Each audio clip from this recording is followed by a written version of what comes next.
আসসালামু আলাইকুম স্টুডেন্টস, আশা করি তোমরা সবাই অনেক ভালো আছো। তো আজকের ক্লাসে আমরা আদর্শ গ্যাস এবং গ্যাসের গতিতত্ত্ব এই চ্যাপ্টারটা পড়বো। তো এই চ্যাপ্টারটা কিন্তু তোমার কেমিস্ট্রি তোমার সেকেন্ড পেপারের ফার্স্ট চ্যাপ্টার যেটা আছে পরিবেশ রসায়নের সাথে কিন্তু একদম ওতপ্রোতভাবে জড়িত। তো যারা ওই চ্যাপ্টারটা ভালো মতো পড়ছো তাদের জন্য কিন্তু এই চ্যাপ্টারটা খুব একটা প্যারা হবে না। আর এই চ্যাপ্টারটা খুবই ছোট, খুবই ইজি। সো এই চ্যাপ্টার থেকে মানে খুব একটা বেশি টাইম দেওয়ার দরকার নাই, জাস্ট একবার ক্লাসটা করো, আমি যেটা বলবো সেটা শুনলে ইনশাল্লাহ তোমাদের সকল টপিক ইনশাল্লাহ কভার হয়ে যাবে। আচ্ছা, এখন আসি আমরা তাহলে প্রথমে আমরা পড়বো কি যে আদর্শ গ্যাস এটা আসলে কি। তো আদর্শ গ্যাসের সংজ্ঞা যেটা বলা আছে সেখানে বলছে যে যে সকল গ্যাস হচ্ছে তোমার গ্যাসের গতিতত্ত্বের যে মৌলিক স্বীকার্য আছে সেগুলো মেনে চলে এবং সকল তাপমাত্রা এবং চাপে বয়েল এবং চার্লসের সূত্র মেনে চলে, তাদেরকে বলা হয় হচ্ছে তোমার আদর্শ গ্যাস। তাহলে আদর্শ গ্যাস সংজ্ঞা তাহলে কি পড়লাম আমরা? দুইটা পয়েন্ট পাইছি। আমরা বই থেকে যদি দেখাই তাহলে দেখো বলছে কি, দেখো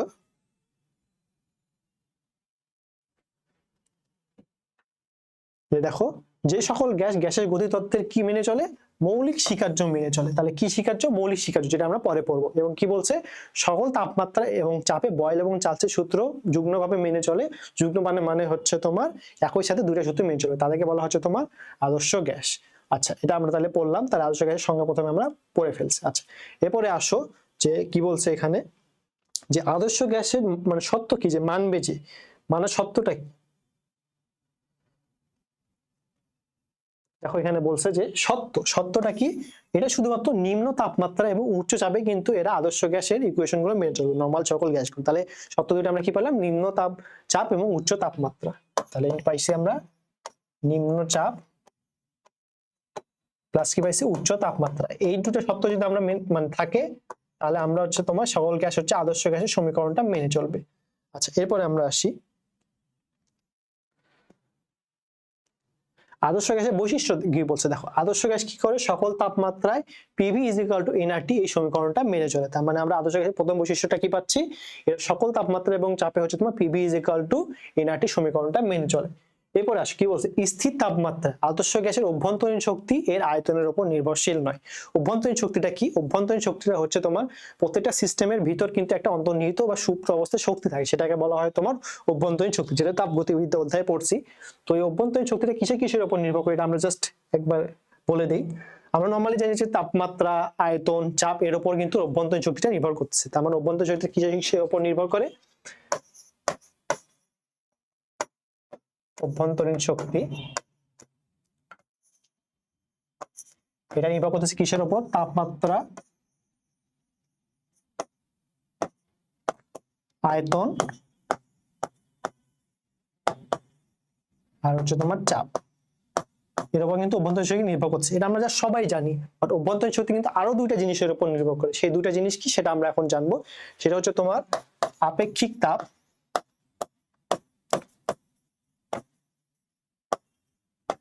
আরটা হচ্ছে তোমার প্রসারণ সহগ।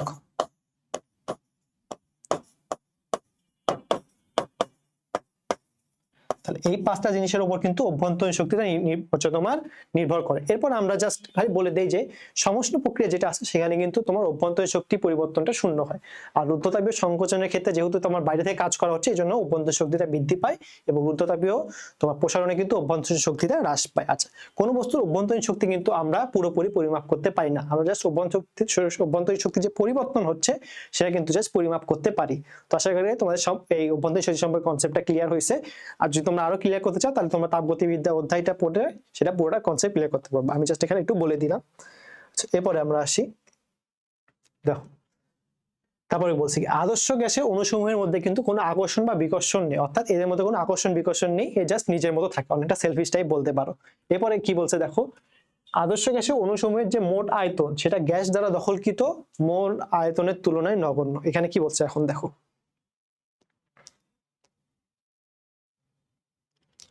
তোমার এখানে বলছে যে তোমার ধরো এখানে আমরা একটা ছবি পাত্রের মতো আঁকি।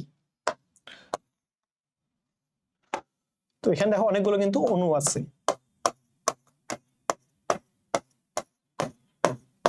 এখন এই অণু সবগুলো যে আছে এই সবগুলো অণুগুলো কিন্তু তোমার পুরো পাত্রে আয়তনটা দখল করে রাখছে, মানে পুরোটা জুড়ে গ্যাস আছে। এখন একটা অণুর যে আয়তন, ধরো যে এখানে একটা অণু আমরা ধরলাম, এখানে ধরো একটা অণু, এখন পুরো গ্যাস দ্বারা দখলকৃত আয়তনের তুলনায় এই অণুর আয়তনটা একদম কিন্তু নগণ্য। এইখানে কিন্তু এই জিনিসটা জাস্ট বুঝতে, মানে খুবই সহজ কনসেপ্ট, যদি আমরা একটু বুঝাবো তাহলে কিন্তু আমাদের জন্য খুবই ইজি হয়ে যাবে। এরপরে আমরা আসি, দেখো কি বলছে, এটা আমরা জাস্ট জানি। এখন এরপরে আসো, কিছু সংজ্ঞা বলছে যে আদর্শ গ্যাসের কিছু সংজ্ঞা বলছে, সরি গ্যাসের ক্ষেত্রে বলছে যে সাধারণ তাপমাত্রা এবং চাপে যে সকল পদার্থ বায়বীয় অবস্থায় থাকে তাদেরকে বলা হয় হচ্ছে তোমার গ্যাস। আর আরেকটা বলছে বর্তমানে যে প্রচলিত মত আছে সে অনুযায়ী কি বলছে যে সংকট তাপমাত্রার উপরে কোনো পদার্থের বায়বীয় অবস্থার নাম গ্যাস। এবং সংকট তাপমাত্রাটা কি, যে তাপমাত্রায় হচ্ছে তোমার বাতাস থেকে হচ্ছে তোমার পানিতে পরিণত হয়, সেটা হচ্ছে তোমার সংকট তাপমাত্রা। তো আমরা যদি পরিবেশ রসায়ন পড়ে থাকি তাহলে কিন্তু বিভিন্ন পদার্থের আমরা সংকট তাপমাত্রা আমরা যাব। আমি জাস্ট এখানে বলে দিচ্ছি যেগুলো খুব ইম্পর্টেন্ট। সংকট তাপমাত্রা,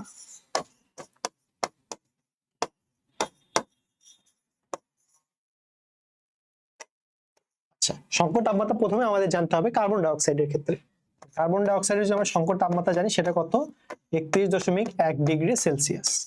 এরপর আমরা জানবো হচ্ছে তোমার অ্যামোনিয়ার ক্ষেত্রে তার সংকট তাপমাত্রাটা কত। অ্যামোনিয়ার ক্ষেত্রে হচ্ছে তোমার 132.4 ডিগ্রি সেলসিয়াস। এরপরে আমরা পড়বো কি তোমার হাইড্রোজেন এবং হিলিয়াম, এই দুটার সংকট তাপমাত্রা জানবো। হাইড্রোজেনের হচ্ছে তোমার -240 ডিগ্রি সেলসিয়াস এবং হিলিয়ামের ক্ষেত্রে হচ্ছে সেটা হচ্ছে তোমার -268 ডিগ্রি সেলসিয়াস। এই চারটা সংকট তাপমাত্রা জানলে আমাদের হবে, এর বেশি কিছু জানার দরকার নাই। এবং সাথে সাথে আমরা প্রেসারটাও তোমরা তোমার পরিবেশ রসায়ন থেকে দেখে নিও। আচ্ছা এরপরে আসো,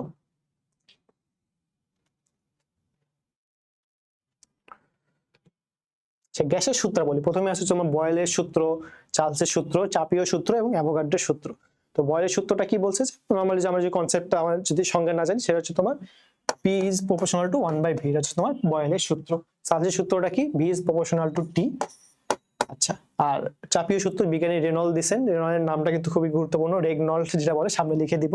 তো সেখানে বলছেন, তিনি বলছেন P is proportional to T। আর অ্যাভোগাড্রোর সূত্রটা কি, যে তোমার একই তাপমাত্রা এবং চাপে সকল পদার্থের সেম অণুগুলো থাকে, সেই অ্যাভোগাড্রোর সংখ্যার মানটা আমরা জাস্ট জানলেই হবে, যে 6.02 × 10⁻23 অণু থাকে। আচ্ছা এরপরে আমরা আসি বয়েলের সূত্র। তো বয়েলের সূত্রের ক্ষেত্রে আমরা যেটা দেখবো, প্রথমে বই কি লেখা আছে বয়েলের সূত্রের ক্ষেত্রে, যে তাপমাত্রা যদি স্থির থাকে তাহলে নির্দিষ্ট ভরের গ্যাসের আয়তনটা কি হবে, তার চাপের ব্যস্তানুপাতিক হবে, অর্থাৎ P is proportional to 1/v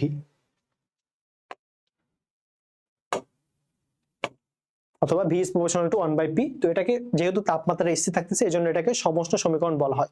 আমরা ইংরেজিটাও জানবো, সেটা হচ্ছে তোমার আইসোথার্মাল ইকুয়েশন। এরপরে আমরা আসি বিভিন্ন গ্রাফের ক্ষেত্রে। যদি P আর V এর গ্রাফ থাকে তাহলে এটা কিন্তু হবে আয়তাকার পরাবৃত্ত, বাট ইংলিশে লেখা আছে আবার রেক্ট্যাঙ্গুলার হাইপারবোলা। তো হাইপারবোলা মানে আমরা জানি কিন্তু অধিবৃত্ত, বাট এখানে যেহেতু তোমার ফিজিক্স বইয়ের ক্ষেত্রে হচ্ছে তোমার যেটা বলছে সেটা আমাদের লিখতে হবে। যদি বাংলায় থাকে আমরা বাংলায় বলবো P ভার্সেস ভি গ্রাফটা হচ্ছে তোমার আয়তাকার পরাবৃত্ত, আর যদি ইংলিশে থাকে তাহলে আমরা বলবো হচ্ছে তোমার রেক্ট্যাঙ্গুলার হাইপারবোলা। এরপরে দেখো পির সাথে যদি 1/v গ্রাফ থাকে, পির সাথে যদি তোমার 1/v গ্রাফটা থাকে তাহলে সেটা কিন্তু মূল বিন্দুগামী সরলরেখা, এটা উপরে নিচে সেম। আর যদি পিভির সাথে পির গ্রাফটা বলো সেটা কিন্তু জাস্ট তোমার একটা মূল বিন্দুগামী না, এটা জাস্ট সমান্তরাল একটা সরলরেখা আমরা পাচ্ছি পি আর পিভির গ্রাফটা। আচ্ছা এরপরে আমরা আসি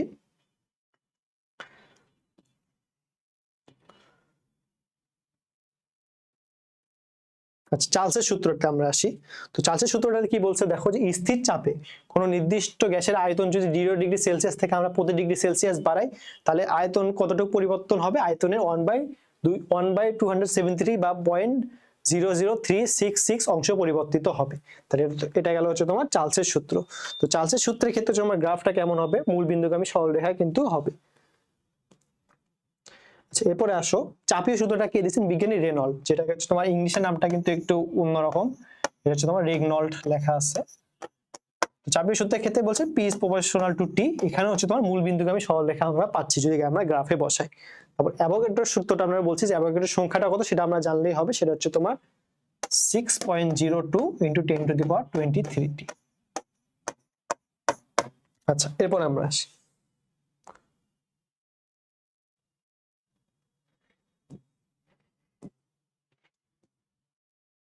আচ্ছা এখান থেকে একটু জিনিস লাগবে, যে তোমার বয়েল এবং চার্লসের সূত্রের ক্ষেত্রে বিভিন্ন ধরনের ম্যাথ দেয়, ম্যাথের দুইটা ধরনের কনসেপ্ট কিন্তু বলে, এই কনসেপ্টগুলো একটু আমাদের জানা রাখবে।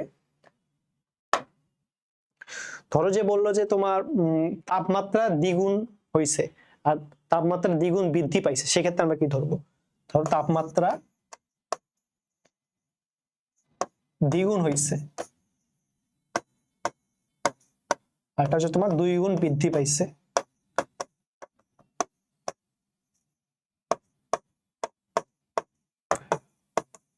তো যেখানে তোমার তাপমাত্রা দ্বিগুণ হয়েছে সেখানে কিন্তু তাপমাত্রা পরিবর্তনটা কত হবে? 2t - t। তাই তাপমাত্রা পরিবর্তনটা কিন্তু t হচ্ছে।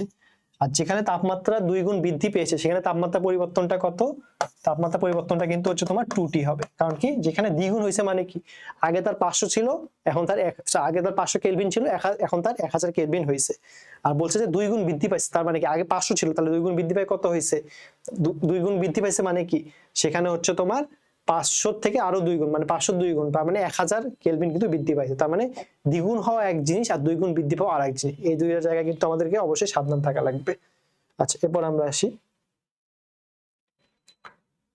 আচ্ছা, আদর্শ গ্যাস সমীকরণ। আদর্শ গ্যাস সমীকরণটা কত? এটা হচ্ছে তোমরা আমরা সবাই জানি যে PV = nRT, এটা সবাই জানো। আচ্ছা, এরপরে আমরা আসি যে সার্বজনীন গ্যাস ধ্রুবক, সেটা কি? এটাকে তোমার R দ্বারা প্রকাশ করা হয়। আর এর সংজ্ঞাটা কি বলছে, যে তোমার 1 মোল গ্যাসের তাপমাত্রা যদি আমরা 1 ডিগ্রি সেলসিয়াস বাড়াই তাহলে যে পরিমাণ কাজ করতে হবে সেটা হচ্ছে তোমার সার্বজনীন গ্যাস ধ্রুবক, যেটা হচ্ছে তোমার আর এর ভ্যালুটা SI ইউনিটে কত? 8.31 joule per kelvin per mole.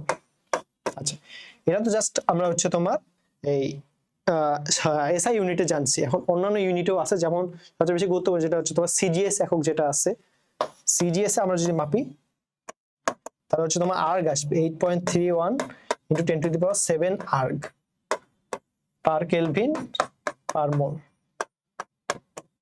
আচ্ছা, এরপর আমরা একটা আছে ক্যালোরি একক আছে। ক্যালোরি এককে যদি আমরা লিখি তাহলে আসবে তোমার 1.987 × 1.987ই হবে।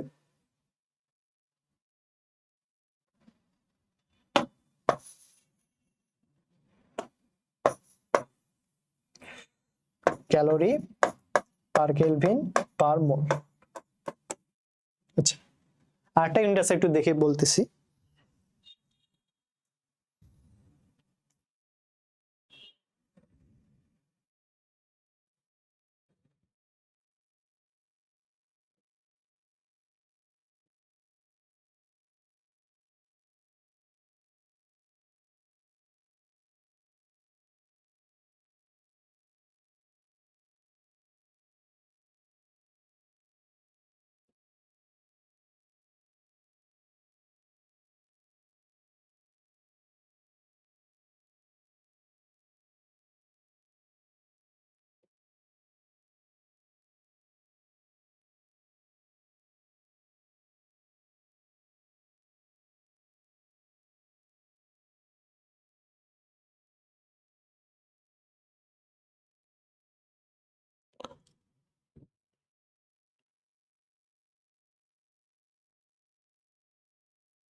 আচ্ছা, সেটা পাইছে তোমার লিটার এটিএম একক,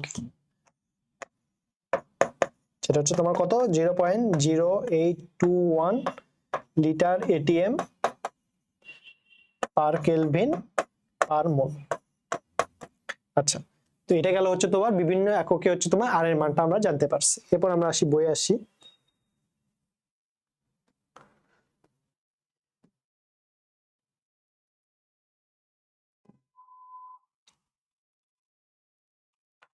আচ্ছা, এখান থেকে একটা ম্যাথে দেখো, ম্যাথটা আসে প্রায়ই আসে।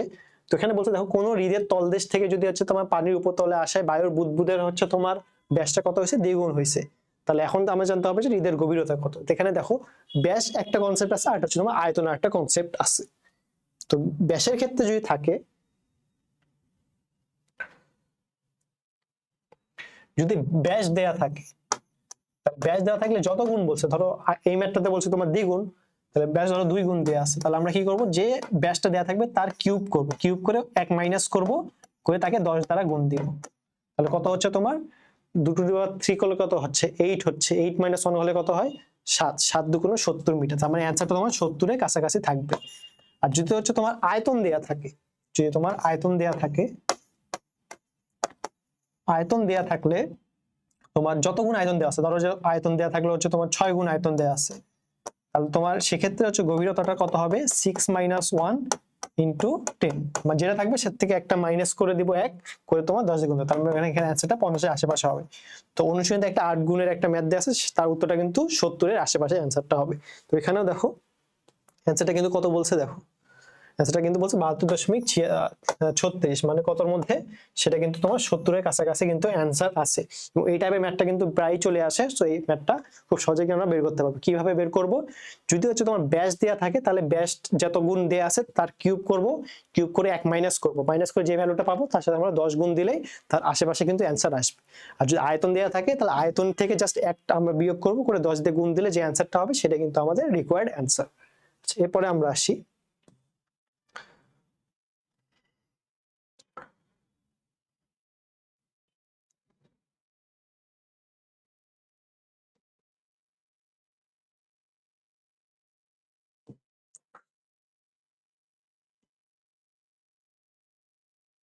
আদর্শ গ্যাস সমীকরণ পড়ে ফেলছি আমরা।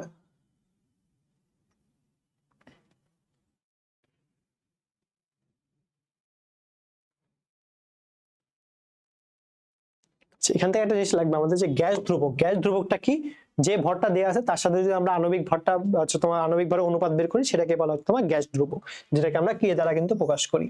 গ্যাস ধ্রুবকটা কি, গ্যাসের ভর এবং আণবিক ভরের কিন্তু অনুপাত, এটা হচ্ছে তোমার গ্যাস ধ্রুবক।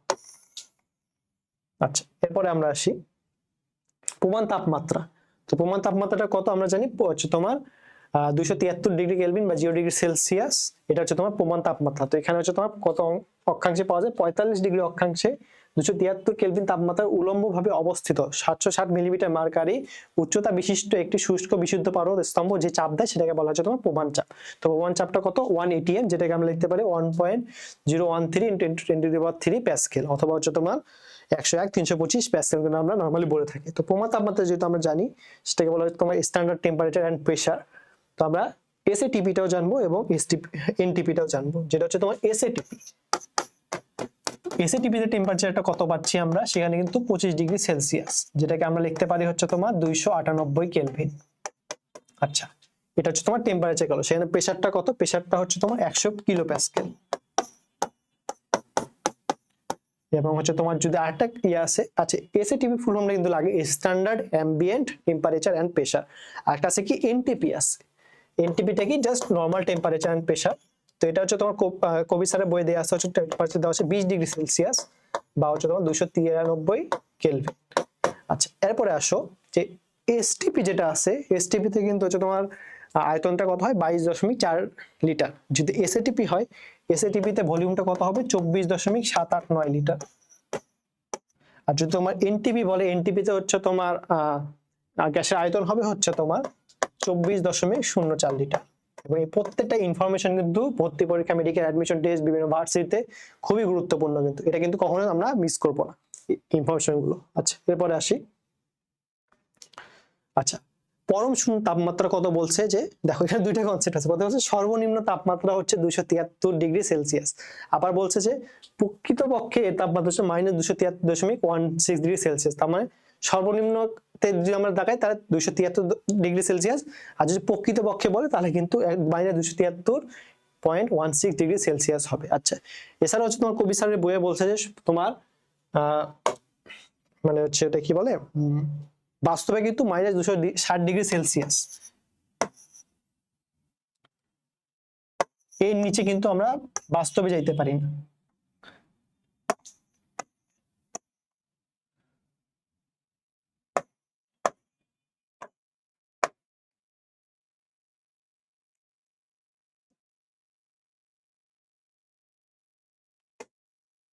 মানে এই -260 ডিগ্রি সেলসিয়াস এর নিচে কিন্তু আমরা নামতে পারি না, এটা কবি স্যারের বইয়ে দেওয়া আছে। সর্বনিম্ন তাপমাত্রা আমরা কত পাচ্ছি 0 কেলভিন বা -273 ডিগ্রি সেলসিয়াস, যেখানে হচ্ছে তোমার গতিশক্তি পুরোপুরি লোপ পাচ্ছে এবং গ্যাসের আয়তনটা শূন্য হচ্ছে। তো এইরকম প্রশ্ন হচ্ছে তোমার মেডিকেলে দিছিল, যে বলছিল যে তোমার 0 ডিগ্রি সেলসিয়াস অথবা 0 কেলভিন অথবা -273 ডিগ্রি সেলসিয়াস তাপমাত্রায় এত মোল সালফার ডাইঅক্সাইড গ্যাসের গতিশক্তি কত। তো অনেকে হয়তো ভয় পেয়ে গেছে কত মোল, এত মোলও দিয়ে আছে, হয়তো এটা হচ্ছে 0 হবে না, বাট দেখো পরম শূন্য তাপমাত্রায় কিন্তু গ্যাসের গতিশক্তি পুরোপুরি লোপ পাচ্ছে, তার মানে সেখানে অ্যান্সারটা কিন্তু 0 হবে। সেইভাবে তোমাদের কিন্তু কনসেপচুয়ালি বিভিন্ন প্রশ্ন দিয়ে দিতে পারে, সো এখানে প্যানিক হওয়ার কিছু নেই, কনসেপ্টটা ঠিক থাকলে আমরা সকল প্রশ্নের অ্যান্সারই পেয়ে যাবো।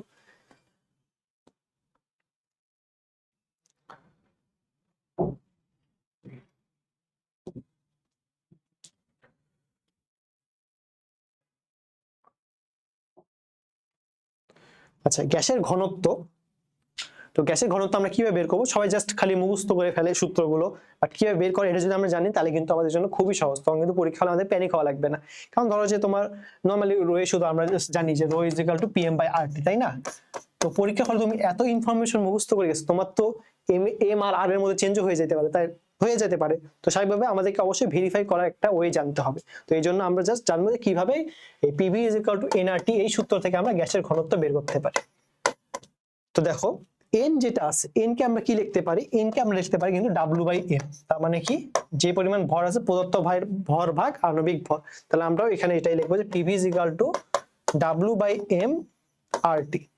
এখন দেখো রো মানে কি জানি, রো বা ঘনত্বের সূত্রটা কি জানি, ঘনত্বের সূত্রটা হচ্ছে তোমার নিচে আয়তন উপরে হচ্ছে ভর, M/V, এটা হচ্ছে তোমার রো। তো এখন দেখো আমরা এখানে এমন একটা ইকুয়েশন আনতে হবে যাতে আমরা এই রো সূত্রটা আনতে পারি। তো দেখো এখানে কিন্তু ডাব্লুটা আছে, উপরে ভরটা দিয়ে আছে, আর এখানে কিন্তু ভিটা আছে, তার মানে আমরা এই মলিকুলার মাস আর ভি যদি পজিশনটা আলাদা করি তাহলে কিন্তু আমরা এই রোটা আনতে পারছি। তার মানে আমরা হচ্ছে PM = লিখতে পারতেছি W/V/RT। তাহলে এখন W হচ্ছে তোমার VRT, তাহলে এখন PM = আমরা কি লিখতে পারি, রো RT। তাহলে আমরা এখান থেকে কিন্তু এই ঘনত্বের সমীকরণটা পাচ্ছি, rho is equal two PM/RT। তো এখন দেখো তাহলে এই রো এর সাথে প্রেসারের সম্পর্কটা কি, এই ঘনত্বের সাথে প্রেসারের সম্পর্কটা হচ্ছে তোমার সমানুপাতিক, আর ঘনত্বের সাথে টেম্পারেচারের সম্পর্কটা হচ্ছে তোমার ব্যস্তানুপাতিক। খুবই ইজি জিনিস, খুবই ইজি কনসেপ্ট, আশা করি তোমরা সবাই পারবা। এইভাবে কিন্তু আমরা যদি বের করি তাহলে কিন্তু আমাদের জন্য প্রত্যেকটা জিনিস আলাদাভাবে মনে রাখতে হবে না, আমরা কিন্তু পরীক্ষা হলে বের করতে পারবো। আচ্ছা, এরপরে আমরা আসি প্রমাণ তাপমাত্রা এবং চাপ বলছি কত, তোমার 0 ডিগ্রি সেলসিয়াস 1 ATM, আর যদি বলা হচ্ছে তোমার SATP কত 25 ডিগ্রি সেলসিয়াস, প্রেসার হচ্ছে 100 কিলো প্যাসকেল, NTP হচ্ছে তোমার 20 ডিগ্রি সেলসিয়াস এবং 1 ATM। এবং যদি আমরা হচ্ছে আয়তনের ক্ষেত্রে আসি, প্রমাণ তাপমাত্রায় আয়তন হচ্ছে তোমার 22.4 লিটার, তারপরে হচ্ছে তোমার যদি আমরা সেই NTP তে আসি তাহলে 24.04 লিটার, এবং হচ্ছে তোমার SATP তে আসলে 24.789 লিটার। পরম শূন্য তাপমাত্রা কত, যদি শুধু পরম শূন্য বলে তাহলে -273 ডিগ্রি সেলসিয়াস, যদি প্রকৃতপক্ষে বলে তাহলে -273.16 ডিগ্রি সেলসিয়াস। এবং আমরা প্র্যাকটিক্যালি কিন্তু 260 এর নিচে নামতে পারি না, যেটা হচ্ছে তোমার কবি স্যারের বইয়ে দেয়া আছে। আচ্ছা, আমি বলতে পারি যে কবি স্যারের কোন বই, কবি স্যার কিন্তু পরিবেশ রসায়ন, ফিজিক্সে কিন্তু কোনো বই না। আচ্ছা, এরপরে আসি আমরা গ্যাসের অণু মৌলিক শিখাচ্ছ। আচ্ছা, দেখে আসি আমরা বইয়ে কোনো কিছু স্কিপ করলাম কিনা।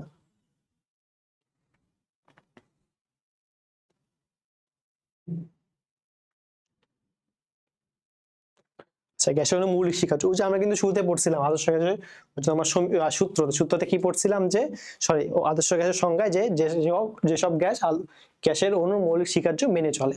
তো এখানে মৌলিক শিখার্য বলছে, তো মৌলিক শিখার্যটা কি, গ্যাসের অণু হচ্ছে তোমার যে গ্যাসের যে গতি আছে, এই গতিটাকে বলা হচ্ছে তোমার গতিতত্ত্ব। এই গতিতত্ত্ব মানে প্রতিষ্ঠিত করার জন্য, অর্থাৎ এই গতিতত্ত্ব যে আসলে এক্সিস্ট করে এর জন্য হচ্ছে তোমার কতগুলো পূর্ব শর্তের প্রয়োজন, যেটা আমরা কিন্তু পড়ে আসছি যে কোনো একটা থিওরিকে এস্টাবলিশ করার জন্য কিন্তু কিছু পূর্ব শর্ত মেনে চলা লাগে, সেটাকে বলা হচ্ছে তোমার গ্যাসের অণুর মৌলিক শিখার্য। মৌলিক শিখার্যগুলো কি কি আছে দেখি আমরা। প্রথমে বলছে যে সকল গ্যাসের সকল সমান ভরের অণুর সমন্বয়ে গঠিত, অর্থাৎ গ্যাস যে আছে সেটা হচ্ছে তোমার সমান ভরের অণুর সমন্বয়ে গঠিত, এবং একই গ্যাসের ক্ষেত্রে অণুগুলো হচ্ছে তোমার সদৃশ, বাট বিভিন্ন গ্যাসের ক্ষেত্রে কিন্তু অণুগুলো সদৃশ হবে না। এটা হচ্ছে জাস্ট নরমাল একটা কনসেপ্ট, সবাই বুঝতে পারছে। এরপর দেখো গ্যাসের অণুগুলো হচ্ছে তোমার বিন্দু ভর আদর্শ স্থিতিস্থাপক গুলো।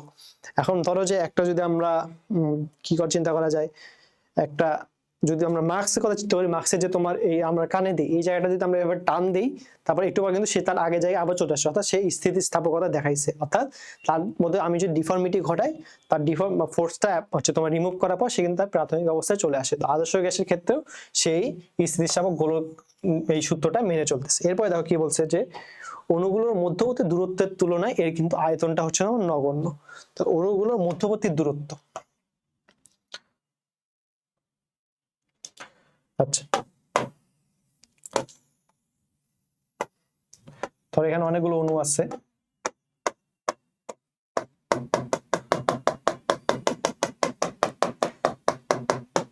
আচ্ছা এখানে এখন দেখো, ধরো যে এখানে একটা অণু আর এখানে একটা অণু, এর মধ্যে কিন্তু অনেক ডিস্টেন্স আছে তাই না? এই ডিস্টেন্সের তুলনায় এই যে অণুটা আছে এর অণু তোমার হচ্ছে এই অণুটা যেটা আছে একটা অণু, এই অণুর আয়তনটা অবশ্যই নগণ্য। এইখানে এই কনসেপ্টটাই বলছে যে অণুগুলোর মধ্যবর্তী দূরত্বের তুলনায় কিন্তু এর আয়তনটা নগণ্য। আচ্ছা এরপরে বলছে কি দেখো, এর যে হচ্ছে তোমার আধারের আয়তন আছে, অর্থাৎ যে জিনিসটার ভিতরে হচ্ছে আমরা রাখছি গ্যাসের মানে একটা সিলিন্ডারের ভিতরে ধরো রাখছি, তার মধ্যে যে হচ্ছে তোমার আছে সেখানে হচ্ছে তোমার সেটার যে আয়তন, গ্যাসের সিলিন্ডারের যে আয়তন সেই তুলনায় কিন্তু গ্যাসের অণুগুলোর আয়তনটা নগণ্য। এখানেও কিন্তু এখান থেকে আমরা বুঝতে পারছি। তো এটা ধরো পুরো একটা সিলিন্ডার, সিলিন্ডারের ভিতর যে অণুগুলো আছে, এখন এই সিলিন্ডারের আয়তনের তুলনায় কিন্তু এই হচ্ছে তোমার অণুগুলোর আয়তনটা কিন্তু নগণ্য। এরপর দেখো কি বলছে যে অণুগুলোর মধ্যে কিন্তু পরস্পর আকর্ষণ বা বিকর্ষণ বল নেই, অর্থাৎ এর মধ্যে কোনো আকর্ষণ, আদর্শ গ্যাসের ক্ষেত্রে কিন্তু কোনো আকর্ষণ বা বিকর্ষণ বল নেই, অর্থাৎ এরা পাত্রের দেয়ালের উপর কোনো ধরনের ওজন বল প্রয়োগ করে না, এবং এর যে সকল শক্তি আছে পুরোটা কিন্তু গতিশক্তি। আচ্ছা এরপর আমরা আসি, দেখো অণুগুলো কি বলছে সদা সঞ্চরণশীল, অর্থাৎ অণুগুলো স্থির থাকতেছে না, সে একবার এই দিকে যাচ্ছে ওই দিকে যাচ্ছে এই দিকে যাচ্ছে এরকম করতেছে, অর্থাৎ তাদের গতিবেগটা কত শূন্য থেকে অসীম পর্যন্ত বিস্তৃত হচ্ছে। এরপর দেখো অণুগুলো কি করতেছে প্রতিনিয়ত অতি দ্রুত বেগে বিক্ষিপ্তভাবে ছোটাছুটি করতেছে। তার মানে কি, ধরো যে ছোট ছোট জিনিস, তা স্বাভাবিকভাবে তারা কিন্তু এক অবধি ছোটাছুটি করবে, কারণ কি তাদের হচ্ছে তোমার জিনিসটা কিন্তু কম বাট তাদের স্পেসটা অনেক বেশি, সেই জন্য সে অবাধে বিচরণ করতেছে। এবং দেখো কি বলছে যে তাপমাত্রা বৃদ্ধির সাথে অণুগুলোর বেগ বৃদ্ধি পায়। তাপমাত্রা যখন বৃদ্ধি দেবে তখন মানে কি তাকে কম্প্রেস করা হচ্ছে, কম্প্রেস করলে কি সে ছটফট করার চেষ্টা করবে না, এর ফলে তার কিন্তু বেগটা বৃদ্ধি পাবে। এরপরে দেখো কি বলছে, দুটি ধাক্কার মধ্যবর্তী সময় অণুগুলো সমবেগে সরলরেখা বরাবর চলে। এই জিনিস আমাদের লাগবে যে দুইটা ধাক্কা ধরো খাচ্ছে, ধরো যে একবার এই ধাক্কা খাচ্ছে আবার চলে আসলো আবার ধাক্কা খাইলো, তো এর মধ্যবর্তী সময়ে সে কিভাবে চলতেছে, সে চলতেছে কিন্তু সরল রেখা বরাবর চলতেছে। এবং সবচেয়ে গুরুত্বপূর্ণ যেটা এইচএসসি এর জন্য খুবই গুরুত্বপূর্ণ, যদি বলা হয় তোমার গড় মুক্ত পথের তোমার সংজ্ঞাটা কি, সেটা কি পরপর দুইটা ধাক্কার মধ্যবর্তী দূরত্বকে গড় মুক্ত পথ বলা হয়। তার মানে দেখো, ধরো এখানে একটা অণু আছে, এটা একটা ধরো একটা অণু, এটা আর একটা অণু, সেখানে ধরো একটা ধাক্কা খাইলো, ধাক্কা খেয়ে সে সরে গেল, ধরো এখানে গেল, আবার সে ধাক্কা খাইলো, তো খাইয়ে আবার সরে গেল। তো এই যে তোমার ধরো প্রথমবার ধাক্কা খেয়ে এখানে সরে গেল, পরের বার ধাক্কা খেয়ে আবার এই দিকে চলে আসলো, তার মানে কি সে কিন্তু কিছু ডিস্টেন্স হচ্ছে তোমার অতিক্রম করছে। তো এই মধ্যবর্তী দূরত্বটাকে বলা হচ্ছে তোমার গড় মুক্ত পথ, যেটাকে আমরা তোমার এই ল্যামডা দ্বারা প্রকাশ করি। তো ল্যামডা মানে কি তোমার মোট দূরত্ব বাই অণুর সংখ্যা।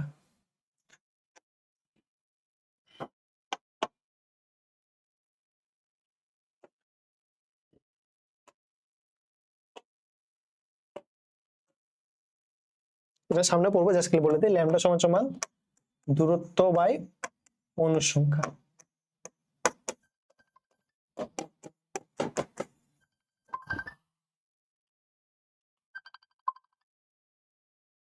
আচ্ছা এরপরে আসো, এরপর কি বলছে যে একটি ধাক্কা সংঘটিত হতে যে সময় লাগে তা মুক্ত পথ অতিক্রম করার সময়ের তুলনায় নগণ্য, অর্থাৎ ধাক্কাগুলো তাৎক্ষণিক, অর্থাৎ সে একবার ধাক্কা খাচ্ছে, ধাক্কা খেয়ে সে সরে যাচ্ছে। কিন্তু এরপরে কি বলছে দেখো যে গ্যাসের অণুগুলো যে অনবরত ধাক্কা লিপ্ত আছে, তারপরেও কিন্তু এর আয়তনের সংখ্যা কিন্তু কোনো পরিবর্তন হচ্ছে না, এবং সংঘর্ষগুলো কি সম্পূর্ণ স্থিতিস্থাপক। তার মানে কি যেহেতু আদর্শ গ্যাস, স্বাভাবিকভাবেই তাদের কিন্তু সংঘর্ষগুলো স্থিতিস্থাপক হবে। এরপর দেখো কি বলছে যে গ্যাসের পরম তাপমাত্রার অণুগুলোর মোট গতিশক্তির সমানুপাতিক, তার মানে তাপমাত্রার সাথে তোমার শক্তির সমানুপাতিক সম্পর্ক আছে। এরপর আমরা আসি, আচ্ছা গড় বেগ, গড় বর্গ বেগ, এবং এটা সবচেয়ে কঠিন, বর্গমূল গড় বর্গ বেগ। আচ্ছা এখন আসো, তোর তিনটা অণু আছে, তিনটা অণুর ক্ষেত্রে বেগ ধরলাম 3, 4, 5 মিটার পার সেকেন্ড। তো গড় বেগটা কি, গড় বেগটা হচ্ছে তোমার এই যে অণু বেগের যোগফল বা অণুর সংখ্যা। তারপরে এখানে আমরা কত পাচ্ছি, তাহলে তোমার হচ্ছে 5 আর 4 9, 9 আর 3 কত হচ্ছে 12, 12 ভাগ 3 করে 4 মিটার পার সেকেন্ড কিন্তু হচ্ছে। আচ্ছা গড় বর্গ বেগ কি, যে এখানে যে বেগগুলো আছে বেগের বর্গ করে তার অণুগুলোর সংখ্যাতে ভাগ করবে। তাহলে 9 এর বর্গ কত হচ্ছে 9, 3 এর বর্গ হচ্ছে 9, 4 এর বর্গ হচ্ছে তোমার 16, 5 এর বর্গ হচ্ছে তোমার 25, তাহলে যোগ করলে কত হচ্ছে 16 আর 9 হচ্ছে তোমার 25, 25 আর 25 কত হচ্ছে 50, 50/3 করলে হচ্ছে তোমার 16.67 মতো আসতেছে। আচ্ছা, এরপরে আসো বর্গমূল গড় বর্গ বেগ, এটা কত হবে? এখানে হচ্ছে তোমার আমার স্কোয়ার করতে হবে। স্কোয়ার করলে কত হবে তোমার? 9 + 16 + 25 বাই হচ্ছে তোমার 3, তাহলে কত হবে? এখানে ধরো 16 আসছে, 16 বর্গ করলে তোমার 4 পয়েন্ট সামথিং লাইক হচ্ছে। আচ্ছা, তো এখানে তার মানে আমরা বুঝতে পারতেছি যে তোমার এই গড় বর্গ বেগ যেটা সেটা সবচেয়ে বেশি হচ্ছে, বাট এই বর্গমূল গড় বর্গ বেগ এটা কিন্তু আবার গড় বেগের তুলনায় বড় হচ্ছে। এখন আমরা বইয়ের ভাষায় দেখি কি বলছে। যাও, কি বলছে? গড় বেগের সংজ্ঞা কি বলছে? যে কোনো একটি বস্তু অসময় বেগে গমন করলে মোট অতিক্রান্ত দূরত্ব এবং মোট সময়ের ভাগফলকে বলা হয় হচ্ছে তোমার, সরি এখানে সময় আছে, ভাগফলকে বলা হচ্ছে তোমার গড় বেগ। আর তারপরে দেখো কি বলছে, গড় বর্গ বেগের সংজ্ঞা কি বলছে? 2 বা ততোধিক বেগের বর্গের গড় মানকে বলা হচ্ছে গড় বর্গ বেগ। এবং লাস্টে বলছে গড় বর্গ বেগের বর্গমূল, এটা কি বলছে? এটা বলছে 2 বা ততোধিক বেগের গড় মানের বর্গমূলকে গড় বর্গ বেগের বর্গমূল বলা হয়। জাস্ট এটুকু জানলেই হবে, সংজ্ঞাগুলো এখানে খুব বেশি না। সবচেয়ে বেশিটা লাগবে যে এই যে তোমার বর্গ বেগ বর্গমূল, এটার সমান সমীকরণটা লাগবে। সেটা কি? সবসময় জানি সিআরএম এর সমান সমান, সিআরএম এর সমান সমান হচ্ছে তোমার √3RT/m। অথবা এটা তোমরা আমরা এটা লিখতে পারি যে তোমার √3p/ρ, এই দ্বারা কিন্তু আমরা লিখতে পারি। এটা জাস্ট একটু জেনে রাখলে হবে, এখান থেকে খুব একটা ম্যাথ আসে না। তো এই সিআরএমএস টা বা বিভিন্ন হচ্ছে তোমার গ্যাসের ক্ষেত্রে আমাদের লাগে, যেমন নাইট্রোজেনের ক্ষেত্রে কিন্তু 493, অক্সিজেনের ক্ষেত্রে 463, তারপর হচ্ছে তোমার হাইড্রোজেনের ক্ষেত্রে 1920 মিটার/সেকেন্ড, এগুলো একটু লাগবে, জাস্ট মুখস্থ করে দিব। আচ্ছা, এরপরে আসি আমরা। আচ্ছা, গ্যাসের আণবিক গতিতত্ত্ব। আচ্ছা, গ্যাসের আণবিক গতিতত্ত্ব হচ্ছে তোমার কি বলছে? তোমার তাপ হচ্ছে গতির একটা বিশেষ একটা রূপ। তো গ্যাসের গতিশীলতার জন্য কিন্তু তাপ উৎপন্ন হয়। তো এখান থেকে আমাদের যেটা লাগবে যে গ্যাসের গতিতত্ত্বের জনকটা কি, সেটা হচ্ছে তোমার বিজ্ঞানী বার্নৌলিকে বলা হচ্ছে তোমার গ্যাসের গতিতত্ত্বের জনক। এবং যে তোমার ব্রাউনীয় যে গতিসূত্র আছে তার জনকটা কিন্তু বিজ্ঞানী আইনস্টাইন। আচ্ছা, এরপরে আসো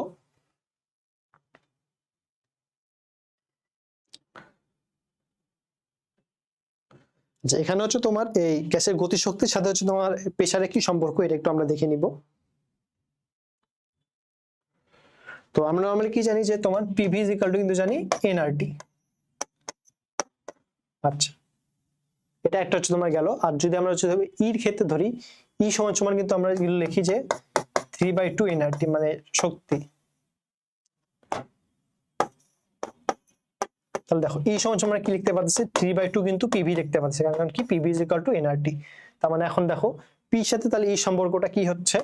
পি সমান সমান কিন্তু হয়ে যাচ্ছে তোমার পি সমান সমান হয়ে যাচ্ছে তোমার 2/3 E/V হয়ে যাচ্ছে। তার মানে হচ্ছে তোমার এই প্রেসারটা হচ্ছে তোমার এই যে গতিশক্তি তার কিন্তু 2/3, এটাই হচ্ছে তোমার গ্যাসের আণবিক গতিতত্ত্বে আছে। আচ্ছা, এখান থেকে জাস্ট খালি এগুলো দেখে নিব, খুব একটা বেশি গুরুত্বপূর্ণ না। আচ্ছা, বোলজম্যান ধ্রুবকটা কত? এটা আমাদের লাগবে যে 1.38 × 10⁻23 জুল/কেলভিন। আচ্ছা, এরপরে আসো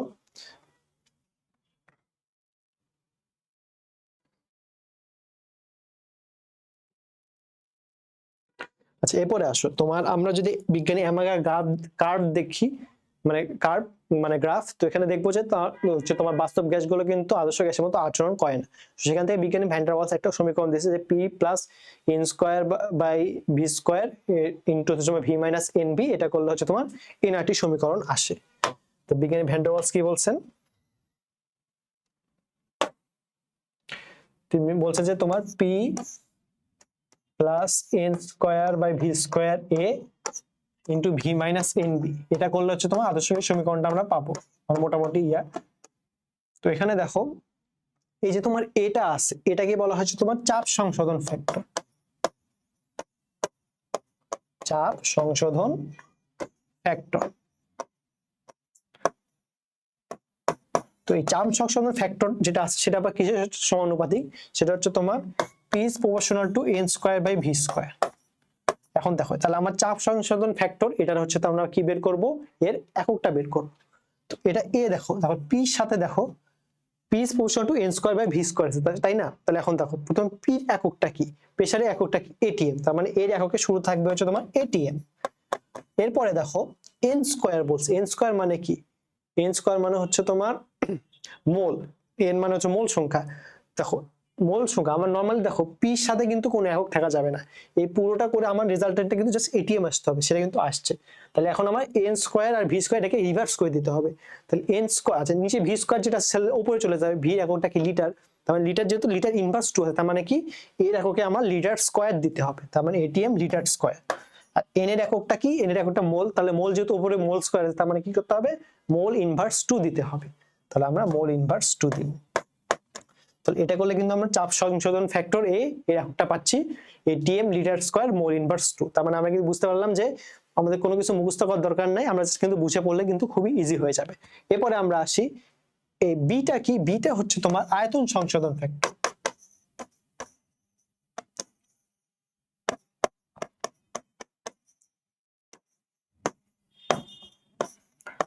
আয়তন সংশোধন ফ্যাক্টর এখানে দেখো, এখন দেখো এন বি জাস্ট আছে তাই না, তো এখানে আমার জাস্ট কিন্তু জানতে হবে কি এখানে কিন্তু ভি এককটা নিয়ে আসতে হবে, তার মানে কি প্রথমে হচ্ছে তোমার লিটার লিখবো, তাহলে এর এককটা কি হচ্ছে লিটার পাচ্ছি। এখন দেখো এখানে জাস্ট খালি একটা ইয়ে আছে আলাদা এন আছে, এন এর এককটা কি মোল, তার মানে আমাকে এখানে যেহেতু মোল আছে মোলটাকে কাটার জন্য কি করতে হবে মোল ইনভার্স করতে হবে, তার মানে বি এর এককটা হচ্ছে তোমার লিটার মোল ইনভার্স 1। আশা করি সবাই বুঝতে পারছো। তার মানে চাপ সংশোধন ফ্যাক্টর আর আয়তন সংশোধন ফ্যাক্টর এই এককগুলো কিন্তু আমরা বের করতে পারছি। এরপরে আমরা আসি গড় মুক্ত পথ।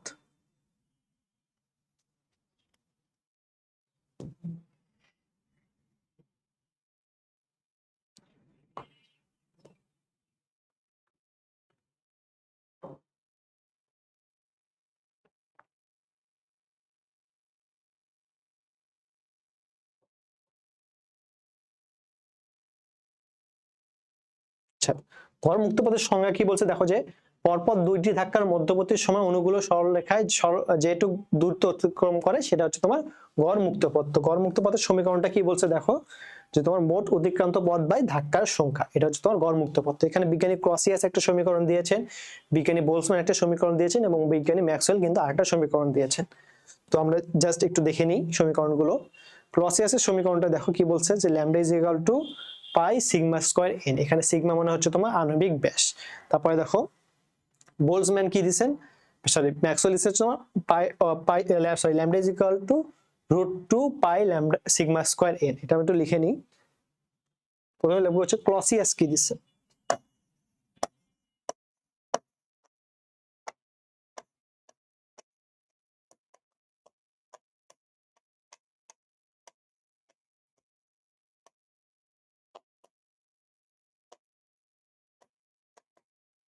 এখানে ম্যাক্সওয়েল দিয়েছেন হচ্ছে তোমার √1/√2 পাই সিগমা স্কয়ার এন, আর বিজ্ঞানী হচ্ছে তোমার বোলসম্যান দিয়েছেন, বিজ্ঞানী বোলসম্যান দিয়েছেন হচ্ছে তোমার 3/4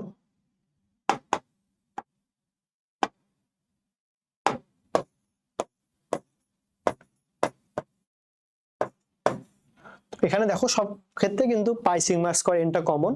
তো তাহলে আমরা বুঝতে পারছি যে গড় মুক্ত পথ এটা হচ্ছে তোমার আণবিক ব্যাসের বর্গের ব্যস্তানুপাতিক এবং তোমার যে অণুর সংখ্যা আছে তার কিন্তু ব্যস্তানুপাতিক। এখন আসো বিজ্ঞানী ক্লসিয়াসের হচ্ছে তোমার যে সত্যের ভিত্তিটা কি, তিনি চিন্তা করছেন যখন একটা সংঘর্ষ মানে সংঘর্ষ যখন হয় যেখানে জাস্ট একটা অণু সংঘর্ষে অংশগ্রহণ করে এবং অন্যান্য অণুগুলো হচ্ছে তোমার স্থির থাকে, যেটা হচ্ছে আমরা দেখবো এখানে ধরো 4-5টা অণু আছে। তো যখন সংঘর্ষ হয় তখন তিনি চিন্তা করছে যে জাস্ট একটা অণু সংঘর্ষে অংশগ্রহণ করে, এই একটা অণু এই জাস্ট সংঘর্ষে অংশগ্রহণ করছে, বাকি অণুগুলো স্থির আছে। এটা তোমার ক্লসিয়াস এটার ভিত্তি। ম্যাক্সওয়েলের ভিত্তিটা কি, তার মানে এই সূত্রের ভিত্তিটা হচ্ছে তোমার বেগ বন্টন সূত্র। মানে আমরা জানতে পারলাম যে ক্লসিয়াস এবং ম্যাক্সওয়েলের ক্ষেত্রে ভিত্তিগুলো কি, এখানে দেখো আরেকবার বলে দিচ্ছি যে বিজ্ঞানী ক্লসিয়াস কি বলছেন, গড় মুক্ত পথ নির্ণয়ে একটিমাত্র অণু বিবেচনা করেছেন আর অন্যান্য অণুগুলোকে স্থির ধরে নিয়েছেন। আর ম্যাক্সওয়েলের ক্ষেত্রে হচ্ছে আমরা সূত্রটা কি পাচ্ছি, ম্যাক্সওয়েলের ক্ষেত্রে কিন্তু আমরা পাচ্ছি দেখো যে ম্যাক্সওয়েলের ক্ষেত্রে আমরা পাচ্ছি বেগ বন্টন সূত্র অনুসারে কিন্তু গড় মুক্ত পথের তিনি সমীকরণ দিয়েছেন।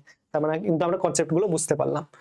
এরপরে আসো বলে দিছি যে তোমার এই অণুর গড় মুক্ত পথ হচ্ছে অণুর সংখ্যার হচ্ছে তোমার ব্যস্তানুপাতিক এবং হচ্ছে তোমার আণবিক ব্যাসের বর্গের ব্যস্তানুপাতিক, এবং শূন্য মাধ্যমে যেহেতু হচ্ছে তোমার ঘনত্ব শূন্য হয় এই জন্য গড় মুক্ত পথটা কিন্তু ইনফিনিটি হয়ে যায়। এরপরে আমরা আসি আচ্ছা স্বাধীনতার মাত্রা।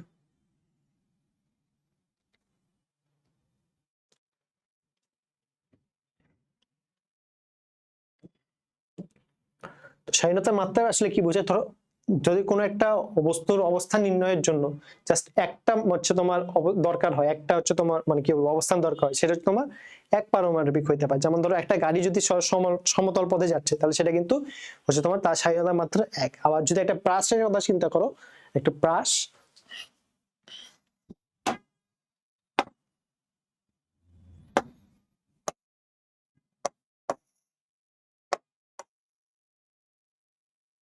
তো প্রাসের ক্ষেত্রে জিনিসটা এইভাবে যায়, অর্থাৎ সে উপরেও যাচ্ছে আবার এইদিকেও যাচ্ছে, তার মানে তার স্বাধীনতার মাত্রাটা হচ্ছে তোমার 2। আর যদি একটা হচ্ছে তোমার মশা বা মাছির কথা চিন্তা করি, সে কিন্তু এইভাবে এলোমেলো যাচ্ছে, অর্থাৎ তার স্বাধীনতার মাত্রাটা হচ্ছে তোমার 3। তো এক পারমাণবিক গ্যাস যে আসে তার স্বাধীনতার মাত্রা হচ্ছে তোমার ধরা হয় হচ্ছে তোমার, এখানে দেখাই আমরা, দেখো এক পারমাণবিক গ্যাসের ক্ষেত্রে হচ্ছে তোমার স্বাধীনতার মাত্রাটা হচ্ছে তোমার 3 ধরা হয়। কারণ কি এখানে হচ্ছে তোমার এখানে এফ বলে একটা কথা আছে, এই এফ এর ভ্যালুটা কত 3x - y। তো যেটা হচ্ছে তোমার y এর মানটা কেন এক পারমাণবিক ক্ষেত্রে শূন্য হয়, কারণ কি এর মধ্যে কোনো মানে মানে অন্য একটা জায়গায় সাহায্যে আবদ্ধ থাকবে এরকম কোনো কন্ডিশন থাকে না। এই জন্য হচ্ছে তোমার এক পারমাণবিক গ্যাসের ক্ষেত্রে এফ এর ভ্যালুটা হচ্ছে তোমার 3। দ্বিপারমাণবিক গ্যাস মানে কি তার দুইটা অণুর মধ্যে কিন্তু একটা বন্ধন আছে স্বাভাবিকভাবেই, তাহলে তার ভ্যালুটা কত হবে 3x - y, তাহলে y জায়গায় কিন্তু 1 হবে। এই জন্য দ্বিপারমাণবিক গ্যাসের ক্ষেত্রে হচ্ছে তোমার এফ এর মানটা কত 5, আর ত্রিপারমাণবিক গ্যাসের ক্ষেত্রে এফ এর মানটা কত, যদি হচ্ছে তোমার 3 কোণে 3টা থাকে তাহলে হচ্ছে তোমার 6 হবে, আর যদি হচ্ছে তোমার মানে দুইটার মাঝখানে একটা থাকে তাহলে সেক্ষেত্রে হচ্ছে তোমার 7 হবে। এটা তোমার নিউ ইনফো। তো এখানে আমরা জাস্ট পাচ্ছি, তাহলে আমরা এখন সমীকরণগুলো বসাবো। তাহলে এক পারমাণবিক গ্যাসের ক্ষেত্রে যখন গামার মানটা কত হবে 1 প্লাস তোমার f/5, তারপরে কত হচ্ছে তোমার সেটা দেখে আসি।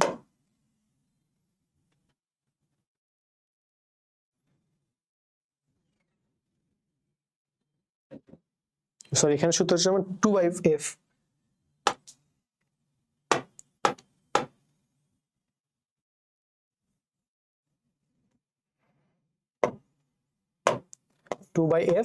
তারপরে এক পারমাণবিক গ্যাসের ক্ষেত্রে কত হচ্ছে তোমার এফ এর মানটা আমরা পাচ্ছি 3, তার মানে 1 প্লাস 2/3, তাহলে কত হচ্ছে 1.67। দ্বিপারমাণবিক গ্যাসের ক্ষেত্রে আমরা কত পাবো, গামার মানটা পাবো হচ্ছে তোমার 1 প্লাস 2/5, তার মানে কত হচ্ছে 1.4। আর ত্রিপারমাণবিক গ্যাসের ক্ষেত্রে হচ্ছে তোমার 1 প্লাস 2/6 নরমালি ধরে, তারপর হচ্ছে 1.33। আচ্ছা আরেকটা জিনিস তোমার তাপগতিবিদ্যার অধ্যায় আমরা পড়বো যে ত্রিপারমাণবিক গ্যাসের ক্ষেত্রে 3টে উদাহরণ কিন্তু দেওয়া আছে, এটা কেন আমাদের জানা লাগবে সেটা বলে দিচ্ছি। উদাহরণ 3টা আগে দেখে নিই, কার্বন ডাই অক্সাইড, ইথেন আর হচ্ছে তোমার অ্যামোনিয়া। তো তাপগতিবিদ্যা অধ্যায় আরেকটা কথা বলছে যে তোমার এই ধরো বলছে বহু পারমাণবিক গ্যাসের ক্ষেত্রে আবার এই ইয়ার মানটা কত হচ্ছে তোমার গামার মানটা কত হচ্ছে, বহু পারমাণবিক গ্যাসের ক্ষেত্রে গামার মানটা হচ্ছে তোমার 1.3 থেকে 1.1 এরকম হয়। তো এখানে দেখো এই যে ইথেন C2H6 এটাকে অনেকে বহু পারমাণবিক মনে করতে পারে, বাট না, এটা কিন্তু ত্রিপারমাণবিকের উদাহরণ। আর আমরা এক্সট্রা জানে নিলাম যে গামার মানটা কত হতে পারে বহু পারমাণবিকের ক্ষেত্রে 1.3 থেকে 1.1 এর মধ্যে হবে। আচ্ছা এরপরে আমরা আর যা জিনিস লাগবে যে এই যে তোমার গামার মান, এটা দ্বারা আমরা আসলে কি কি আমাদের মানে দরকার হয় অথবা কি জন্য, প্রথম যে লাগবে সেটা হচ্ছে তোমার এটার মাধ্যমে আমরা গ্যাসের আণবিক বিন্যাস জানতে পারি। তারপর কি জানতে পারি, গ্যাসের আণবিক বিন্যাস। 2 নম্বরে আমরা জানতে পারবো হচ্ছে তোমার গ্যাসীয় মাধ্যমে শব্দের বেগটা জানতে পারবো। আর 3 নাম্বার হচ্ছে তোমার রুদ্ধতাপের প্রক্রিয়া আলোচনার জন্য কিন্তু এই গামা মানটা জানা লাগে। তো ক্লাসটা আসলে অনেক লেংদি হয়ে যাচ্ছে, তো একটু সবাই হয়তো বোর্ড হয়ে গেছো। আসলে মানে এই অ্যাডমিশন টেস্ট অথবা ধরো যে এইচএসসির পড়াশোনা এতটাই মানে ডিপ যে আসলে মানে তোমার যে পড়া হয় গল্প গল্পের ফলে কিন্তু তোমার সময়টা নষ্ট হবে। এবং তোমরা হয়তো অনেকে চিন্তা করতে পারো যে হয়তো মেডিকেল অথবা যে কোনো ভার্সিটিতে ভর্তি হইলে আমরা হচ্ছে মানে খুব রিল্যাক্স থাকবো, বিষয়টা এমন না। সব জায়গাতে পেইন আছে, বাট সমাধা লাগবে যে আল্লাহ কিন্তু কোরআন শরীফে বলছে যে নিশ্চয়ই কষ্টের সাথে স্বস্তি আছে। অর্থাৎ তোমরা যদি এখন ঠিকমতো পড়াশোনা করো তাহলে একটা পর্যায়ে যায় দেখবা তোমার হয়তো আমার তোমার কষ্ট হচ্ছে অনেক, বাট আমি কিন্তু একটা রিল্যাক্সের মধ্যে আছি যে আল্লাহ আমাকে এত বড় জায়গায় নিয়ে এসে দিচ্ছে। তো আসলে তোমাদের সবার জন্য সেম অবস্থা হবে। তো এখন যেটা করতে হবে, স্পেশালি সেকেন্ড টাইমার আসো, অনেক ধৈর্য ধরতে হবে। কারণ কি ধরো একটা বই তোমরা হচ্ছে মোটামুটি 3 বছর ধরে পড়তেছো, তো স্বাভাবিকভাবে হচ্ছে তোমরা বই আর পড়তে চাও না, কি করো যে এমসিকিউ সলভ করো, অনেকে আবার পড়তে চায় না, জাস্ট খালি পরীক্ষা দিতে বসো। ফলাফলটা তোমাদের কি হচ্ছে, তোমরা কিন্তু সহজ হিসেবে ভুল করতেছো। সবসময় মাথায় রাখবা যে তুমি যতই সেকেন্ড টাইমার হও না কেন, তোমার কখনোই মনে করা যাবে না যে আমার বই খুব ভালো মতো পড়া আছে। তোমার যদি খুব ভালো মতো পড়া থাকে তাহলে তুমি পরীক্ষা তো তোমার 100তে অ্যাটলিস্ট 90+ পাওয়ার কথা, কেন পাচ্ছ না? কারণ কি, ওই যে তুমি একটা ভুল ধারণার মধ্যে আসো যে আমার তো বই অনেক পড়া আছে, বাট নাই। কারণ কি, তুমি ঠিক মতো পড়তেছো না। তোমাকে বইটা এখন মনের বিরুদ্ধে চাই পড়তে হবে, নাহলে কিন্তু তুমি পারবা না। কারণ কি, এত মানে স্টুডেন্ট, তুমি নর্মালি চিন্তা করো 1,30,000 মতো পরীক্ষা দেয় এখন। অ্যাটলিস্ট অনেক স্টুডেন্ট তো আছে যারা খুব মানে সেই লেভেলের পরিশ্রম করতেছে। তো তুমি যদি এখন পরিশ্রম না করে জাস্ট খালি বসে থাকো যে আমি অনেকবার বইটা পড়ছি, তাহলে কিন্তু হবে না। তোমাকে পরিশ্রম করে নিজের জায়গাটা দখল করতে হবে। তো এখন দিয়ে পড়তে থাকো, বেশি বেশি গ্যাপ দেওয়ার দরকার নাই। যদিও মানে বিষয়টা খুবই কঠিন, ধরো যে একটা সেকেন্ড টাইমে যে চান্স পাবে তার জন্য বিষয়টা খুবই কঠিন। কারণ কি, তাকে ফ্যামিলির কথা মানে ফ্যামিলির কটু কথা শুনতে হয়, তারপর আশেপাশের মানুষজন তার নিন্দা করে। তো এর মাধ্যমে তোমাকে কিন্তু টিকে থাকা লাগবে, নাহলে কিন্তু তুমি দেখবা যে তুমি ফল করে ফেলতেছো। আচ্ছা, এরপরে আসি আমরা। আচ্ছা, শক্তি সমবিভাজন নীতি। সেখানে জাস্ট খালি আমরা জানবো যে তোমার শক্তি সমবিভাজন নীতিটা কি, যে তোমার একটা অণুর যে প্রতিটা স্বাধীনতার মাত্রা আছে তার সংশ্লিষ্ট গতিশক্তির পরিমাণটা কত, 1/2 কেটি।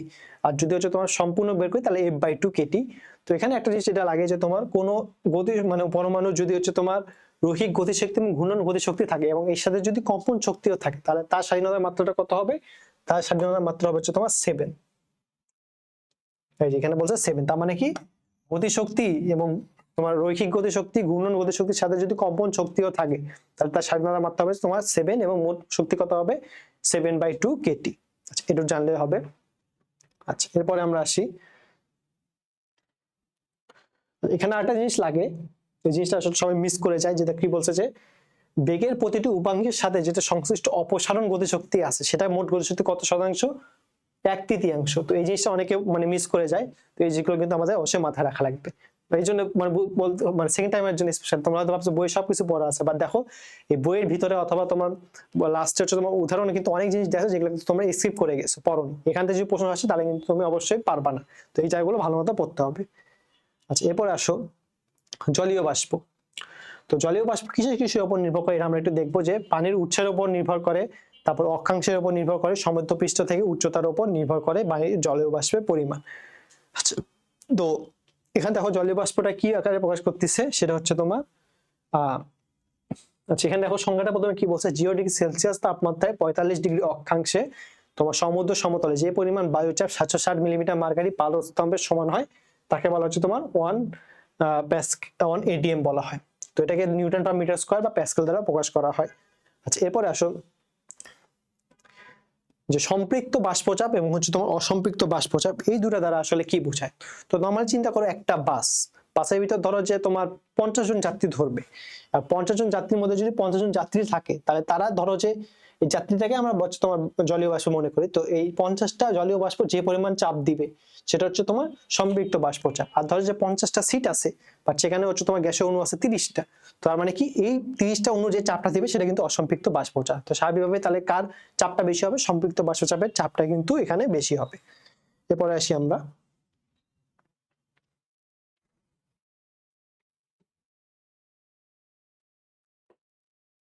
কিছু সম্পৃক্ত বাষ্পচাপের বৈশিষ্ট্য কি বলছে দেখো। এটা হচ্ছে নির্দিষ্ট তাপমাত্রায় কোনো আবদ্ধ স্থানে সর্বাধিক পরিমাণ বাষ্প ধারণ করলে সেটাকে সম্পৃক্ত বাষ্প বলা। অর্থাৎ এটা কোথায় তৈরি হতে হবে? এটা কিন্তু আবদ্ধ স্থানে তৈরি হবে, এটা কিন্তু উন্মুক্ত স্থানে হবে না। কেন হবে না? কারণ ধরো পৃথিবী জিনিসটা অনেক বড়, তো স্বাভাবিকভাবে সেখানে কিন্তু তাপমাত্রা নির্দিষ্ট রাখতে পারবো না, এক এক জায়গায় কিন্তু এক এক তাপমাত্রা হবে। এই জন্য এই সম্পৃক্ত বাষ্পটা শুধুমাত্র কিন্তু আবদ্ধ স্থানেই হবে। আচ্ছা, এরপরে বছর 2 নম্বর এটা বললাম। তারপরে দেখো কোনো আবদ্ধ স্থানে যদি তরলের সংস্পর্শে কিছু বাষ্প থাকে তাহলে সেটা কিন্তু সম্পৃক্ত বাষ্পচাপ হবে। আচ্ছা, এরপর যেটা 4 নম্বর যেটা লাগে যে সম্পৃক্ত বাষ্পচাপ, সেটা কিন্তু বয়েল এবং চার্লসের সূত্র মানে চলে না। কেন চলে না? কেন দেখো, সম্পৃক্ত বাষ্পচাপ মানে কি, সে হচ্ছে তোমার অলরেডি সে তরল হওয়ার অবস্থাতে আছে। তো তরল হওয়ার অবস্থাতে আছে মানে কি, সে তরলের সাথে সাম্যাবস্থানে আছে। তো স্বাভাবিকভাবেই যারা তরল অবস্থায় মানে থাকে তারা কি কখনো বয়েল এবং চার্লসের সূত্র মানবে না। কারা বয়েল এবং চার্লসের সূত্র মানবে? যারা গ্যাসীয় অবস্থায় আছে। এই জন্য হচ্ছে তোমার সম্পৃক্ত বাষ্পচাপ হচ্ছে তোমার বয়েল এবং চার্লস এই সূত্রগুলো কিন্তু মেনে চলে না। এরপরে দেখো সম্পৃক্ত বাষ্পের চাপে যদি যথেষ্ট তরল পদার্থ না থাকে তাহলে তাপমাত্রায় ওই বাষ্পের যদি হচ্ছে তোমার আয়তনটা বৃদ্ধি করি তাহলে হচ্ছে বাষ্পটা অসম্পৃক্ত হবে। অর্থাৎ তাপমাত্রা বৃদ্ধি করে কিন্তু আমরা সম্পৃক্ত বাষ্পচাপকে অসম্পৃক্ত বাষ্পচাপে পরিণত করতে পারি। এবং সম্পৃক্ত বাষ্প কি বলছে, তরলের সাম্যাবস্থানে থাকে, অর্থাৎ কি গ্যাস এবং তরল এই দুটো মাঝখানে অবস্থানে কিন্তু সম্পৃক্ত বাষ্পচাপ থাকে। এরপর আমরা আসি অসম্পৃক্ত, তার মানে কি এর অপোজিটটা হবে। তো এখানে সবাই যে ভুলটা করে, যে সবাই মনে করে যে এই অসম্পৃক্ত বাষ্পচাপ মানে শুধুমাত্র তোমার ওই খোলা স্থানে হয়, বাট না, এটা কিন্তু আবদ্ধ বা খোলা দুইটা জায়গাতে কিন্তু অসম্পৃক্ত বাষ্পচাপ তৈরি হতে পারে, আবদ্ধ বা খোলা।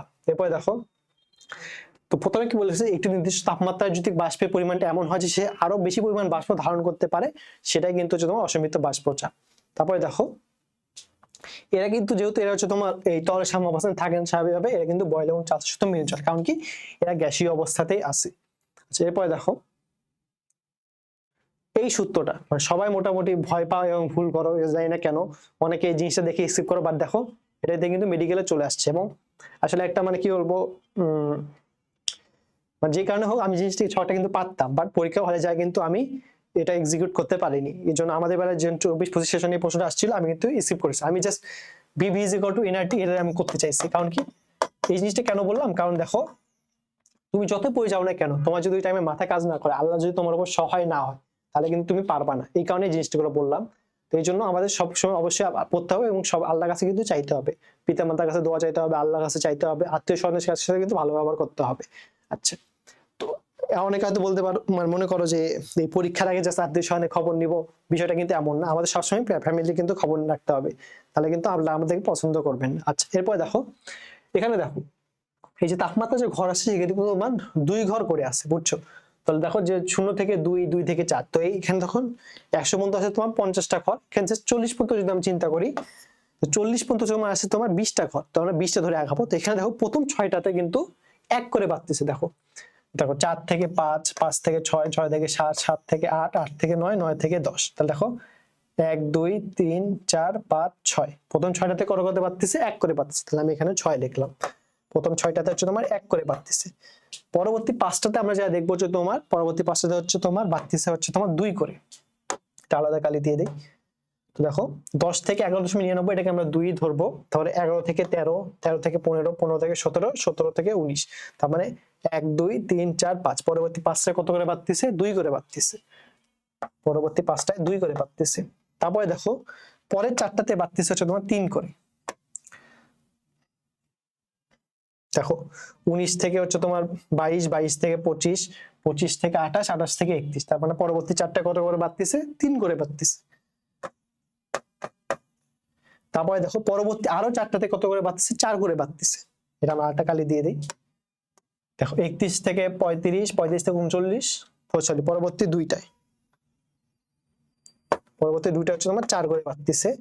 লাস্টে দেখো পরবর্তী আরো 2টায় 5 করে বাড়তেছে, 44, 44 থেকে 49। তার মানে পরবর্তী 2টা কত করে বাড়তেছে, 5 করে বাড়তেছে। এবং লাস্টে একটাতে দেখো 6 করে বাড়তেছে। তার মানে একটাতে হচ্ছে আমার 6। তার মানে আমরা কোন ইকুয়েশনটা মাথায় রাখা লাগবে, 6, 5, 4, 4, 2, 1। তাহলে আমরা লিখবো হচ্ছে তোমার এই জিনিসটা খালি মনে রাখলেই হবে, 6, 5, 4, 4, 2, 1। তার মানে কি হবে, প্রথম 6টাতে 1 করে বাড়তেছে, পরবর্তী 5টায় 2 করে বাড়তেছে, পরবর্তী 4টায় 3 করে, পরবর্তী 4টায় 4 করে, সরি এখানে 2 হবে আসলে। তার মানে প্রথম 6টায় 1 করে বাড়তেছে, পরবর্তী 5টায় 2 করে বাড়তেছে, পরবর্তী 4টায় 3 করে বাড়তেছে, পরবর্তী 2টায় 4 করে বাড়তেছে, তার পরবর্তী 2টা আবার 5 করে বাড়তেছে, লাস্টে একটা 6 করে বাড়তেছে। এখন এখান থেকে আমরা 40 বের করতে পারবো কিনা আমরা দেখি। 40 ডিগ্রি সেলসিয়াসে কত, যেটা আমাদের পরীক্ষা আসছে, শুধু 40। আর একটা বের করে দেখাবো যাতে তোমাদের কনসেপ্ট গুলো ক্লিয়ার হয়ে যায়। তো দেখো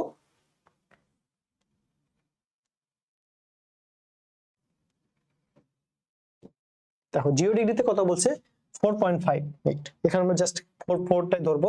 তো দেখো 40 মানে কি, তার 20 ঘর আমার বৃদ্ধি করতে হবে। এখন দেখো 6 আর 5 কত হচ্ছে 11, 11 আর 4 15, 15 আর 2 17, 17 আর 2 19, 19 আর 1 20। তার মানে এই সবগুলো আমার যোগ করতে হবে। তাহলে দেখো প্রথম 6টা কত করে বাড়তেছে, 1 করে বাড়তেছে, তার মানে +6। তারপরে দেখো পরবর্তী 5টা কত করে বাড়তেছে, 2 করে। তাহলে 2 করলে কত, 5 2 10 বৃদ্ধি পাচ্ছে। তারপরে দেখো পরবর্তী 4টা কত করে বাড়তেছে, 3 করে বাড়তেছে। 3 করে বাড়লে কত হবে, 3 4 12। পরবর্তী 2টা কত করে বাড়তেছে, 8 করে 4 করে বাড়তেছে, তার মানে টোটাল 8 বাড়তেছে। আবার তার পরবর্তী দুইটা কত করে বাড়তেছে দেখো 5 করে বাড়তেছে, তার মানে 5 দুগুণ 10, আর লাস্টে একটা 6 করে বাড়তেছে, তার মানে 40 ডিগ্রিতে আমরা এই কয়টা যোগ করলে কিন্তু আমরা পেয়ে যাচ্ছি। তাহলে দেখো কত, 6 আর 4 10, 10 আর 10 20, 20 আর 12 32, 32 আর 40, 40 আর হচ্ছে তোমার 10 50, 50 আর 6 56। তো এখন দেখো কত আসতেছে, আমরা দেখি যদি আগের স্লাইডে দেখো 40 কিন্তু 50.32 সামথিং আসছে, মানে 56 কাছাকাছি আসছে। আমি বলতে পারো যে ভাইয়া এখানে তো এক্সাক্ট 55 আসছে, তুমি দেখো নরমালি দেখো এইখানে যেগুলো মান দেওয়া আছে টিচাররা কিন্তু এই মানগুলোই দিবে, এর বাইরে কিন্তু কখনোই দিবে না। তো স্বাভাবিকভাবে তোমার জন্য 55 বা 56 দুইটা কিন্তু সেম। এরপরে আমরা ধরো আর র্যান্ডম ধরি, র্যান্ডম কত ধরবো, ধরো যে আচ্ছা 24 ডিগ্রি সেলসিয়াস আমরা ধরি 24। তো দেখো আমরা গিয়ে লিখবো 6 5 4 2 2 1। তো 24 মানে কি আমাকে কত ঘর যেতে হবে, 12 ঘর যেতে হবে। মানে কি 6 আর 5 কত হচ্ছে 11, আর 1 মানে এখান থেকে 1 গেলে আমরা পাবো।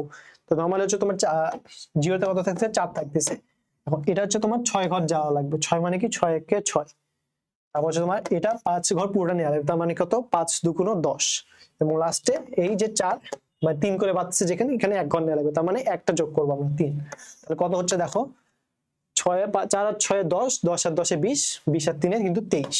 তা 24 ডিগ্রিতে আমরা দেখি কত পাচ্ছি, দেখো 24 ডিগ্রি থেকে আমরা পাচ্ছি 22.38 বা 23, মানে একদম কাছাকাছি চলে আসছে, এবং দেখো কোথাও কিন্তু 23 এর আশেপাশে নাই। তো এই সূত্রের মাধ্যমে কিন্তু আমরা তাহলে কিন্তু খুব সহজে বের করতে পারতেছি। মানে আমরা কোনটা আমরা রাখবো, জাস্ট 6 5 4 2 2 1, এবং তার মানে কি প্রথমটাতে 1 করে বাড়তেছে, 6 1 করে, 5 2 করে বাড়তেছে, 4 3 করে বাড়তেছে, 2 4 করে বাড়তেছে, 2 5 করে বাড়তেছে, এবং লাস্টে 1 6 করে বাড়তেছে। তো এর মাধ্যমে কিন্তু আমরা খুব সহজে এটা বের করতে পারবো। আচ্ছা শিশিরাঙ্ক বলতে আসলে কি, শিশিরাঙ্ক যদি তোমার স্পেসিফিক বলা হয় একটা ওয়ার্ডে বলো শিশিরাঙ্ক কি, শিশিরাঙ্ক কিন্তু একটা তাপমাত্রা। এরপর আমরা আসলে দেখি বই কি বলছে শিশিরাঙ্ক সম্পর্কে।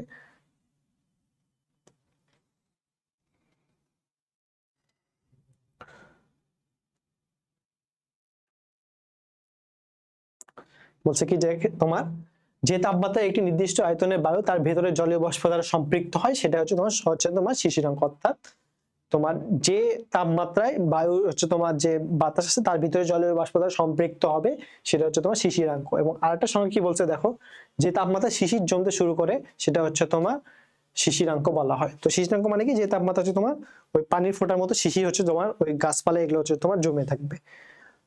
তো এই শিশিরাঙ্ক যেটা আছে এখান থেকে জানা লাগবে যে তোমার আচ্ছা সম্পৃক্ত বাষ্পের যে চাপ আছে এই চাপটা যে হচ্ছে তোমার বায়ুর উপর নির্ভর করে না, বাতাসের উপর নির্ভর করে না, এটা আমরা কোন সূত্র অনুসারে জানি, এটা আমাদের একটু লাগবে।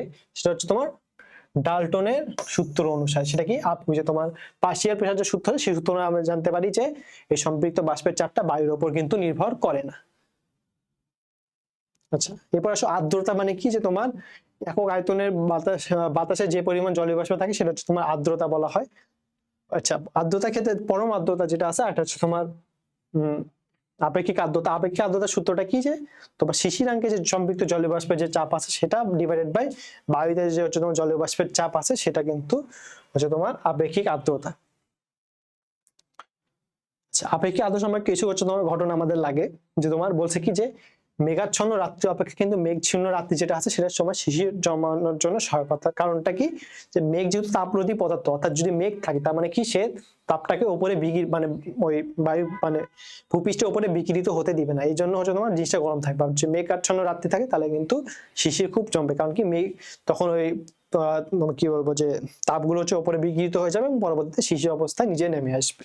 এরপরে আসো বর্ষার দিন অপেক্ষা শীতকালে হচ্ছে তোমার ভেজা কাপড় তাড়াতাড়ি শুকায়। কেন শুকায়, কারণ কি হচ্ছে তোমার শীতকালে হচ্ছে তোমার ভেজা মানে বায়ুর জলীয় বাষ্পটা কম থাকে, এই জন্য সেই কাপড় থেকে দ্রুত হচ্ছে তোমার জলীয় বাষ্পটা শুষে নেয়। গরমের দিনে হচ্ছে তোমার কুকুর জিভা বের করে দৌড়ায়, কারণ কি তারপর জিভা বের করা থাকার কারণে জিভা যে লালা আছে সেটা হচ্ছে তোমার এই সুপ্ত তাপটা শোষণ করে নেয়। তারপরে নর্মালি এটা জানতে আমরা সবাই জানো যে এখন যেহেতু খুব গরম, ঘরমাক্ত দেহে যদি পাখার বাতাস থাকে তাহলে কিন্তু আমাদের আরাম লাগে। লাস্টে যেটা শীতকালে হচ্ছে তোমার মুখ ছইলে ঠোঁটে হচ্ছে তোমার গ্লিসারিন লাগানো হয়, এর ফলে কি তোমার এখানে একটা লেয়ারটা থাকে, এই লেয়ারের ফলে কি হয়, যেহেতু তোমার বাতাসে তোমার জলীয় বাষ্পের পরিমাণটা কম সেখানকার জলীয় বাষ্পটা শোষণ করে নিতে পারে না, কারণ এখানে একটা আস্তরণ দেয়া থাকে, প্রোটেক্টিভ লেয়ার। আচ্ছা শিশিরাঙ্কের সূত্র তোমার গ্লেসিয়ারের ধ্রুবক, এটা হচ্ছে তোমার সূত্রটা জানতে হবে যে theta is equal two theta 1 minus G into theta 1 minus theta 2। তো এটা হচ্ছে অনেক আমরা ম্যাথ করছি, তো এটা কারো ভুল যাবে না আশা করি। আচ্ছা এরপরে আসো আচ্ছা, শিশির আপেক্ষিক আর্দ্রতা নির্ণয়ের সূত্রটা কি? হাইগ্রোমিটার, হাইড্রো না কিন্তু হাইগ্রোমিটার। তো এখানে কয় ধরনের হচ্ছে তোমার আর্দ্রতা মাপক যন্ত্র আছে? 4 ধরনের। একটা তোমার সিক্ত এবং শুষ্ক, একটা হচ্ছে তোমার শিশিরাঙ্ক, একটা হচ্ছে তোমার কেশ আর্দ্রতা মাপক, আর একটা হচ্ছে তোমার রাসায়নিক আর্দ্রতা মাপক। তো এখানে হচ্ছে তোমার বিভিন্ন হচ্ছে তোমার এই যে আবহাওয়ার পূর্বাভাসের জন্য আমরা কোন হচ্ছে তোমার ব্যবহার করতেছি? হাইগ্রোমিটার, সুপ্ত এবং শুষ্ক এবং আর্দ্র হচ্ছে আমার বাল্ব হাইগ্রোমিটার ব্যবহার করতেছি। এখানে দেখো এখানে যে দুটো থার্মোমিটার ব্যবহার করা হয় সেখানে দুটো পার্থক্য কি কি হচ্ছে তোমার মানে মেজার করা হয়, এটা আমাদের জন্য খুবই লাগবে, পরীক্ষার জন্য খুবই গুরুত্বপূর্ণ। দেখো প্রথমে কি বলছে, যদি থার্মোমিটার দুটো পার্থক্য কম হয় তাহলে কি পাবো আমরা? আবহাওয়া পাবো আর্দ্র আবহাওয়া। যদি বেশি হয় তাহলে শুষ্ক আবহাওয়া।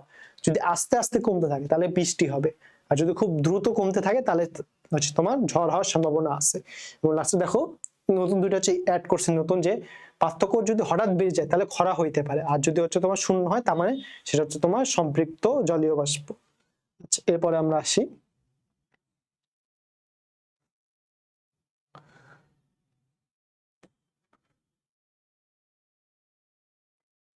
আচ্ছা এখানে লাস্ট একটা টপিক, যে নিউটনের শীতলীকরণ সূত্রের সাহায্যে তরলের আপেক্ষিক ত্বরণ নির্ণয় করা যায়। তরলে আপেক্ষিক তাপ, তার মানে আমরা কোন সূত্রের সাহায্যে তরলে আপেক্ষিক তাপ নির্ণয় করতে পারছি? নিউটনের শীতলীকরণ সূত্রের সাহায্যে। আবার এটাও দিতে পারি যে তোমার নিউটনের শীতলীকরণ সূত্রের সাহায্যে আমরা কি নির্ণয় করি? তরলে আপেক্ষিক তাপ নির্ণয় করি। আচ্ছা, এরপর লাস্ট একটা হচ্ছে তোমার টপিক শেষ, জাস্ট একটা প্রশ্ন বলে দিব। প্রশ্ন যদি তোমার পারো আগে থেকেই তাহলে হচ্ছে বুঝবে তোমাদের সব চ্যাপ্টারটা খুব ভালো মতো পড়া আছে। আচ্ছা, যদি বলা হয় তোমার জলীয় বাষ্পের সংকট তাপমাত্রা কত, এটা কত?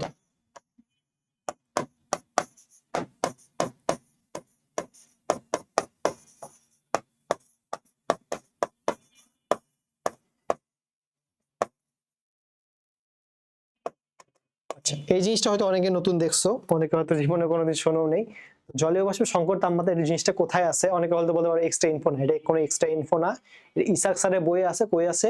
চ্যাপ্টার লাস্টে যে সার সংক্ষেপ থাকে সেখানে কিন্তু এই সংকট তাপমাত্রার ব্যাপারটা আছে। তো জলীয় বাষ্পের সংকট তাপমাত্রাটা কত? 361 ডিগ্রি সেলসিয়াস। এটা কেন বললাম, কারণ দেখো আমরা এই সার সংক্ষেপ গুলো কিন্তু স্কিপ করে যাই, বাট এখান থেকে কিন্তু অনেক গুরুত্বপূর্ণ প্রশ্ন চলে আসে। কারণ কি দেখো এখানে উপরে লিখে দিয়েছে যে তোমার অনুশীলন সরি এমসিকিউ প্রশ্নের জন্য এই জায়গাটা খুবই গুরুত্বপূর্ণ। তো আমরা এখানে কয়েকটা দেখে যাই।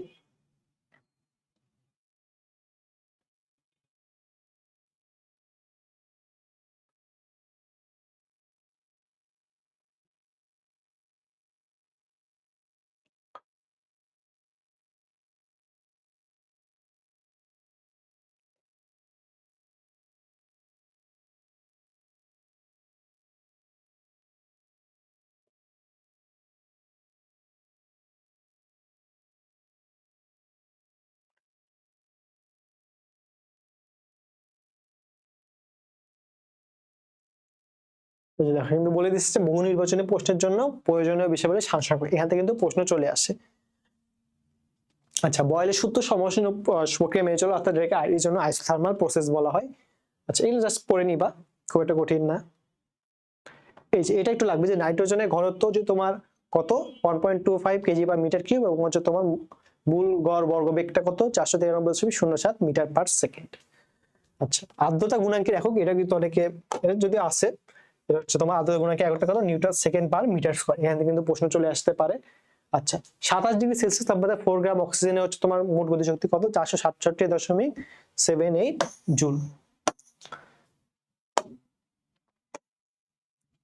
সেপরে আসো যেটা আমরা বলছিলাম। আচ্ছা, এখানে একটা জিনিস লাগবে যে কোন গ্যাসের আয়তনে গতিশক্তি যদি হচ্ছে তোমার 1.52 ইন্টু 10⁵ জুল হয় তাহলে গ্যাসের চাপটা হচ্ছে তোমার 1 atm হবে। তাহলে 1 atm হওয়ার জন্য গতিশক্তি কত হতে হবে? 1.52 ইন্টু 10⁵ জুল। পরে যেটা আমরা বলছিলাম যে